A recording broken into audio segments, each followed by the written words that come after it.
Dick Whittington and his cat. Hello, this is Natasha. As you may know, Prince Bertie the Frog is not particularly fond of cats, even if they are very fluffy and friendly. And if you're a bit on the small side, about the size of, say, a frog, cats can be just a little bit scary. But this is a story about a cat who made an awful lot of money for his owner. And Bertie says, if you're going to have a cat, it might as well be that sort of a cat. In the reign of the famous King Edward III, there was a little boy called Dick Whittington, whose father and mother died when he was very young. As poor Dick was not old enough to work, he was very badly off. He got but little for his dinner, and sometimes nothing at all for his breakfast. For the people who lived in the village were very poor indeed, and could not spare him much more than the parings of potatoes, and now and then a hard crust of bread. Now Dick had heard many very strange things about the great city called London.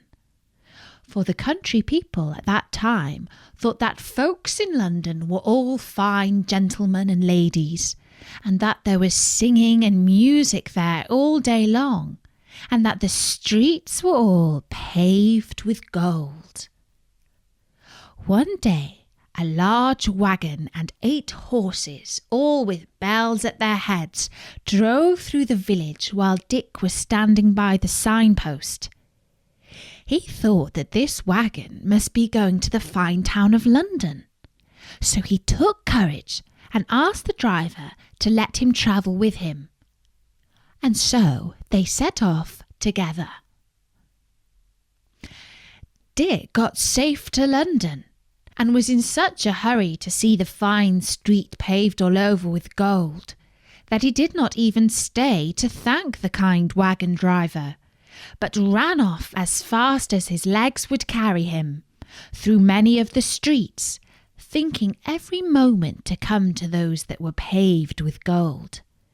He thought that if he just took some little bits of the pavement, he should then have as much money as he could ever wish for. Poor Dick ran until he was tired, but at last, finding that every way he turned he saw nothing but dirt instead of gold, he sat down in a dark corner and cried himself to sleep. Little Dick was all night in the streets, and next morning, being very hungry, he got up and walked about and asked everybody he met to give him half a penny to keep him from starving. But nobody stayed to answer him, and only 2 or 3 gave him a half penny, so that the poor boy was quite soon weak and faint with hunger. He asked another man for money, who replied, "Go to work, you lazy rogue." "That I will," said Dick. "I will go to work for you, if you will let me." But the man only cursed at him and went on. At last, a good-natured looking gentleman saw how hungry he looked. "Why don't you go to work, my lad?" said he to Dick. "That I would, but I do not know how to get any," answered Dick. "If you are willing, come along with me," said the gentleman, and took him to a hayfield, where Dick worked briskly and lived merrily till the hay was made. After this, he found himself as badly off as before, and being almost starved again, he laid himself down at the door of Mr. Fitzwarren, a rich merchant. Here he was soon seen by the cookmaid, who was an ill-tempered creature, and happened just then to be very busy making dinner for her master and mistress. So she called out to poor Dick, "What business have you there, you lazy rogue?" There is nothing else but beggars. If you do not take yourself away, we will see how you will like to have some dishwater emptied over your head. I have some here hot enough to make you jump." Just at that time, Mr. Fitzwarren himself came home to dinner, and when he saw a dirty, ragged boy lying at the door, he said to him, "Why do you lie there, my boy? You seem old enough to work. I am afraid you are inclined to be lazy." "No, indeed, sir," said Dick to him. "That is not the case, for I would work with all my heart, but I do not know anybody, and I believe I am very sick for the want of food." "Poor fellow. Get up. Let me see what's up with you." Dick now tried to rise, but was obliged to lie down again, being too weak to stand, for he had not eaten any food for 3 days, and was no longer able to run about and beg a halfpenny off people in the street. So the kind merchant ordered him to be taken into the house and have a good dinner given him, and be kept to do what work he was able to do for the cook. Little Dick would have lived very happy in this good family if it had not been for the ill-natured cook. She used to say, "You are under me, so look sharp. Clean the spit and the dripping pan, make the fires, wind up the jack, and do all the scullery work nimbly, or—" and she would shake the ladle at him. Besides, she was so fond of basting that when she had no meat to baste, she would baste poor Dick's head and shoulders with a broom, or anything else that happened to fall in her way. At last, her ill usage of him was told to Alice, Mr. Fitzwarren's daughter, who told the cook she should be turned away if she did not treat him kinder. The behaviour of the cook was now a little better, but besides this, Dick had another hardship to get over. His bed stood in an attic room, where there were so many holes in the floor and the walls that every night he was tormented with rats and mice. A gentleman had given Dick a penny for cleaning his shoes, so he thought he would buy a cat with it. The next day he saw a girl with a cat and asked her, "Will you let me have that cat for a penny?" The girl said, "Yes, I will, though she is an excellent mouser." Dick hid his cat in the garret and always took care to carry a part of his dinner to her, and in a short time he had no more trouble with the rats and mice, but slept quite sound every night. Soon after this, his master had a ship ready to sail, and as it was the custom that all his servants should have some chance for good fortune as well as himself, he called them all into the parlour and asked them what they would send out with him for trade overseas. They all had something that they were willing to trade, except poor Dick, who had neither money nor goods, and therefore could send nothing. For this reason he did not come into the parlour with the rest, but Miss Alice guessed what was the matter, and ordered him to be called in. She then said, "I will lay down some money for him, from my own purse." But her father told her, "This will not do, for it must be something of his own." When poor Dick heard this, he said, "I have nothing but a cat, which I bought for a penny some time since of a little girl." "Fetch your cat then, my lad." Dick went upstairs and brought down the poor puss with tears in his eyes and gave her to the captain. For he said, "I shall now be kept awake all night by the rats and mice." All the company laughed at Dick's odd trade, and Miss Alice, who felt pity for him, gave him some money to buy another cat. This, and many other marks of kindness shown him by Miss Alice, made the ill-tempered cook jealous of poor Dick, and she began to use him more cruelly than ever, and always teased of him for sending his cat to sea. She asked him, "Do you think your cat will sell for as much money as would buy a stick to beat you?" At last, poor Dick could not bear this ill treatment any longer, and he thought he would run away from his place. So he packed up a few of his things and started very early in the morning, on All Hallows Day, the 1st of November. He walked as far as Holloway, and there sat down on a stone, which to this day is called Whittington Stone, and began to think to himself which road he should take.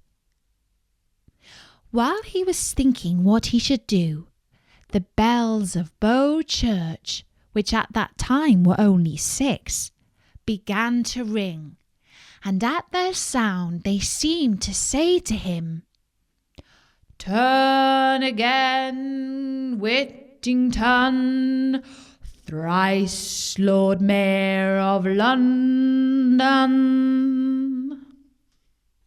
"Lord Mayor of London," said he to himself. "Why, to be sure, I would put with almost anything now to be Lord Mayor of London and ride in a fine coach when I grow to be a man. Well, I will go back and think nothing of smacking and scolding of the old cook if I am to be Lord Mayor of London at last." Dick went back and was lucky enough to get into the house and set about his work before the old cook came downstairs. We must now follow Miss Puss to the coast of Africa. The ship with the cat on board was a long time at sea, and was at last driven by the winds on a part of the coast of Barbary, where the only people were the Moors, unknown to the English. The people came in great numbers to see the sailors, and treated them civilly, and when they became better acquainted, were very eager to buy the fine things that the ship was loaded with. The king of the country summoned the captain to the palace. The king and queen were seated at the upper end of the room, and a number of dishes were brought in for dinner. They had not sat long when a vast number of rats and mice rushed in, and devoured all the meat in an instant. The captain wondered at this, and asked if these rats and mice were not unpleasant. "Oh, yes," said they, "very offensive," and the king would give half his treasure to be freed of them, for they not only destroy his dinner, as you see, but they run over him in his chamber and even in his bed, so that he is obliged to be watched while he is sleeping for fear of them. The captain jumped for joy. He remembered poor Whittington and his cat, and told the king he had a creature on board the ship that would deal with all these rats and mice immediately. The king jumped so high at the joy which the news gave him that his turban dropped off his head. "Bring this creature to me," says he. "Rats are dreadful in a court, and if she will do what you say, I will load your ship with gold and jewels in exchange for her." "Run, run," said the queen. "I am impatient to see the dear creature." Away went the captain to his ship, while another dinner was got ready. He put Puss under his arm and arrived at the palace just in time to see the table full of rats. When the cat saw them, she did not wait for his bidding, but jumped out of the captain's arms and in a few minutes laid almost all the rats and mice dead at her feet. The rest of them, in their fright, scampered away to their holes. The king was quite delighted to get rid so easily of such plagues, and the queen desired that the creature who had done them so great a kindness might be brought to her, that she might look at her. Upon which the captain called, "Pussy, pussy, pussy," and she came to him. He then presented her to the queen, who started back and was afraid to touch a creature who had made such a havoc among the rats and mice. However, when the captain stroked the cat and called, "Pussy, pussy," the queen also touched her and cried, "Putty, putty." He then put her down on the queen's lap, where she purred and played with her majesty's hand, and then purred herself to sleep. The king, having seen the exploits of Miss Puss, and being informed that her kittens would stock the whole country and keep it free from rats, bargained with the captain for the whole ship's cargo, and then gave him 10 times as much for the cat as all the rest amounted to. The captain then took leave of the royal party and set sail with a fair wind for England, and after a happy voyage arrived safe in London.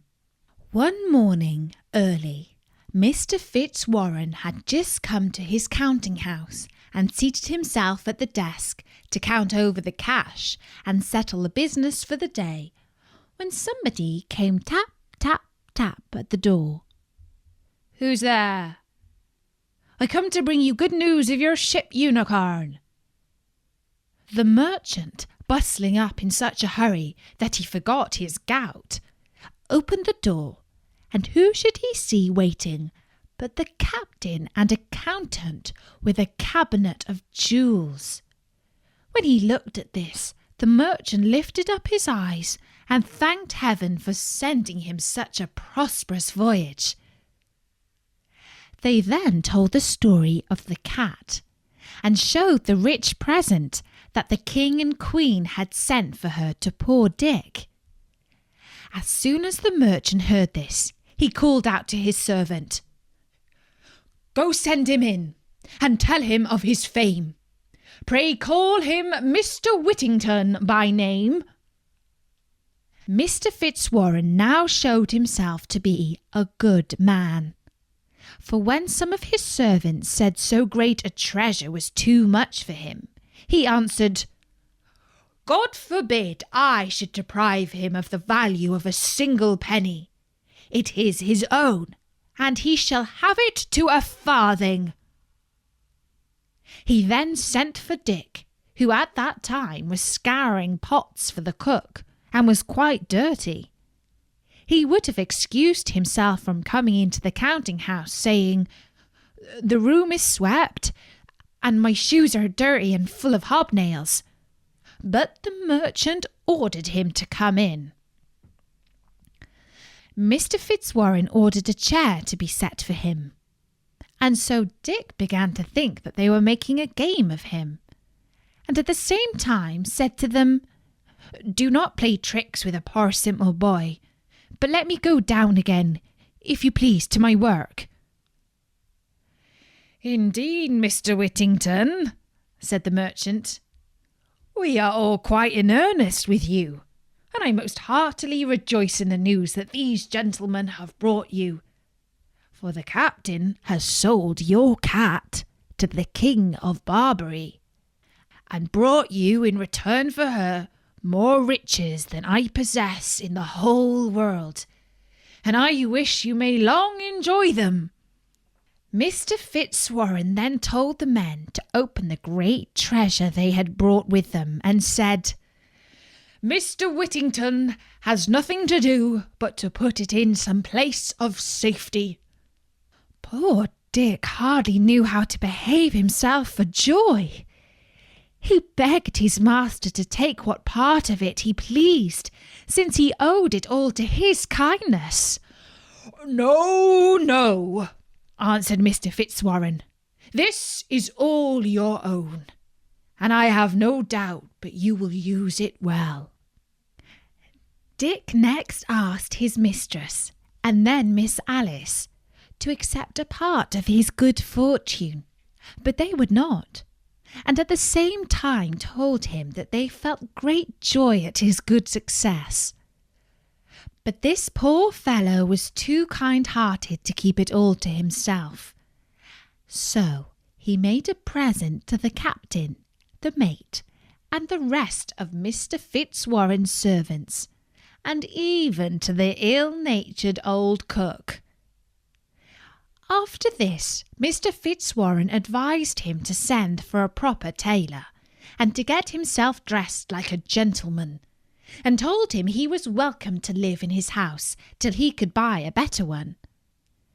When Whittington's face was washed, his hair curled, his hat cocked, and he was dressed in a nice suit of clothes, he was as handsome and genteel as any young man who visited at Mr. Fitzwarren's, so that Miss Alice, who had once been so kind to him, and thought of him with pity, now looked upon him as fit to be her sweetheart, and the more so, no doubt, because Whittington was now always thinking what he could do to oblige her, and making her the prettiest presents that could ever be. Mr. Fitzwarren soon saw their love for each other, and proposed to join them in marriage, and to this they both readily agreed. A day for the wedding was soon fixed, and they were attended to church by the Lord Mayor, the Court of Aldermen, the sheriffs, and a great number of the richest merchants in London, whom they afterwards treated with a very rich feast. History tells us that Mr. Whittington and his lady lived in great splendour and were very happy. They had several children. He became Sheriff of London, thrice Lord Mayor, and received the honour of knighthood by Henry V. And that was the story of Dick Whittington and his very lovable and prosperous cat. And I'll be back soon with another story. So until next time, from me, Natasha, bye-bye.